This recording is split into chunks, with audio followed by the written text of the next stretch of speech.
Welcome back everybody to Altcoin Daily. Altcoins making big news today. In today's video, I want to update you on Avalanche, Polygon, Solana, Ethereum, and Cardano. Before we get to that, I need to update you on the latest cryptocurrency news. Tap the like button if you appreciate the daily content.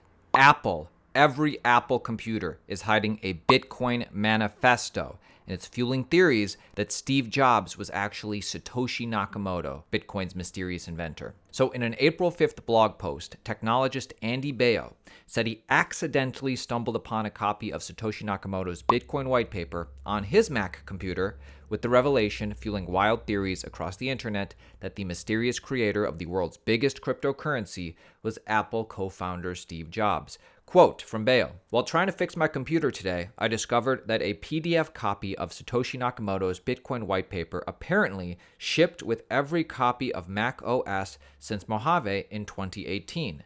His post prompted Twitter users to share screenshots of the same manifesto stored on their Macs. Insider also tested out Baio's instructions and found the white paper on the latest version of their Mac OS. So Apple has included the original Bitcoin white paper in every version of Mac OS since 2018, and no one seems to know why. Just try it yourself if you don't believe it. Open up your Mac terminal and copy and paste this. So Steve Jobs as Satoshi. What do you think? Do you believe it? Well, Satoshi sent his final message before he disappeared on April 2011. Steve Jobs died in October 2011, and some of you still don't want to believe. Comment your thoughts below. What do you think of all this? My takeaway is that Apple will soon come out, either building on Ethereum or accumulating Bitcoin, because if you subscribe to our channel, you remember when we shared this with you in 2021. Apple's CEO, Tim Apple, owns crypto, owns Bitcoin, owns Ethereum, and has been researching it for a while. Do you own crypto, any Bitcoin or Ethereum? Would you play around with this? I do, yeah. I think it's reasonable to own it as a part of a diversified portfolio. And I'm not giving anybody investment advice, by the way. When did you get interested in it? I've been interested in it for a while. And I've been researching it and so forth, and so I think it's interesting. Before we get to promising altcoins, we need to address this, the elephant in the room. They said the quiet part out loud.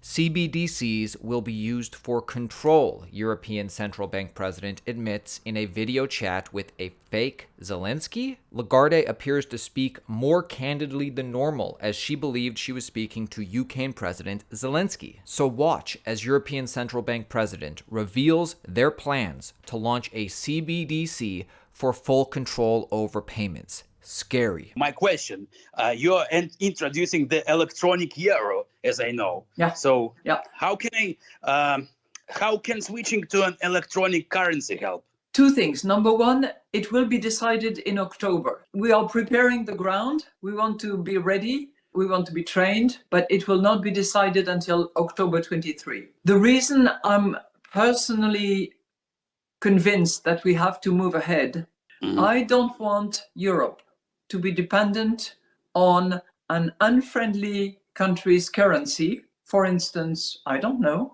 the Chinese currency, the Russian currency, the whatever. Or dependent on a friendly currency, but which is activated by a private corporate entity like, Facebook or like Google or anybody like that. I'm a user of Bitcoin too, so I had bought it when it started, and I hope that it also will work through the special system. And I know there are many protests in Europe against the electronic euro. What is the reason? As I said, I don't want Meta, Google, or Amazon to suddenly come up with a currency that would take over the sovereignty of Europe. I don't want a foreign currency to become the currency of trading within Europe. So we have to be ready. No, the problem is they don't want to be controlled. They don't want to. Yeah, but you know what? Now we have in Europe this threshold. Above 1,000 euros, you cannot pay cash. If you do, you are on the gray market. So you take your risk. You get caught, you are fined or you go in jail. But you know, the digital euro is going to have a limited amount of control. There will be control. You're right. You're completely right. We are considering whether for very small amounts, you know, anything that is around 300, 400 euros, we could have a mechanism where there is zero control. But that could be dangerous. The terrorist attacks on France back 10 years ago were entirely financed by those very small anonymous credit cards that you can recharge in total anonymity. I'm so happy that these altcoin projects continue to build. Avalanche's new subnet to offer blockchain customization for financial institutions. Layer 1 protocol Avalanche, with its token AVAX, is releasing Evergreen Subnets, a suite of blockchain deployments, tooling, and customization for financial institutions. The firms will be able to launch their own evergreen subnets for research and development and for production-ready use cases, says Ava Labs. Institutions can pursue their own blockchain strategies in private, permissioned chains with known approved counterparties, while retaining the ability to communicate with other subnets through Avalanche's native communication protocol, Avalanche Warp Messaging, AWM. The AWM allows users to data transfer, communicate, and asset wrap without relying on a third-party intermediary. And now Avalanche has a whole host of subnets. The only other question then is, what exactly are Avalanche subnets and what makes them so powerful for institutions interested in embedding compliance on chain?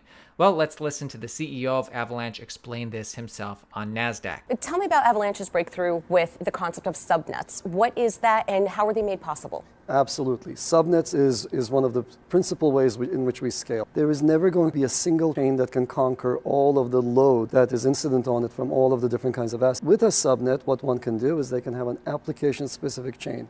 That application-specific chain can be compliant, can be subject to US rules, can be subject to whatever jurisdictional measures are necessary. So this is the kind of thing that's required when large asset holders want to digitize their assets. So we provide them with the full control they need, but we also provide the users with a single unified interface. Polygon becomes the second largest gaming blockchain in March after a surge of activity, according to DApp Radar.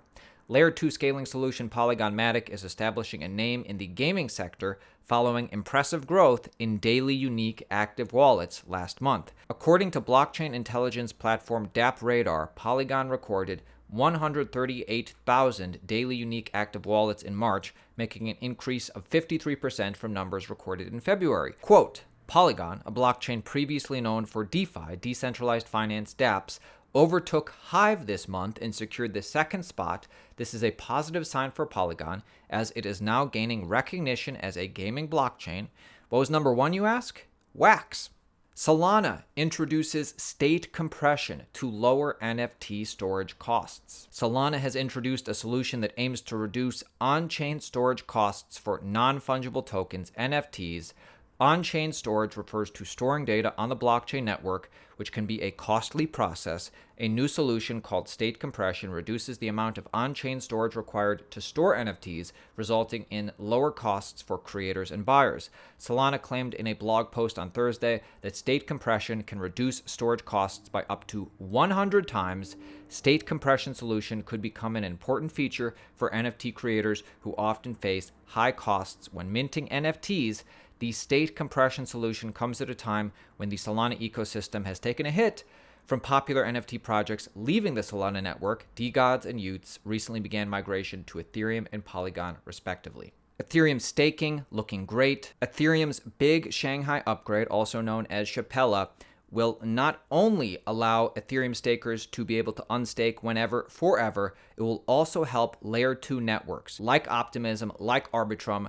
Max Williams, Chief Operating Officer at Runa Digital Assets, noted that the upgrade will allow developers to focus on improving user experiences for Ethereum users for Layer 2 users. You predict a subsector that is already trending and will soon benefit from Shapella are Layer 2s like Arbitrum and Optimism. Explain what you mean there. Yeah, so Layer 2s are, they're already doing well this year. As you can see that chart, that's the daily active addresses, especially for Arbitrum, who recently had their airdrop.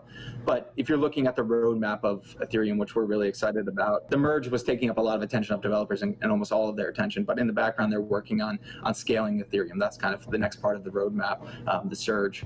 And part of that is reducing the fees that layer 2 networks use to store their transaction data on Ethereum.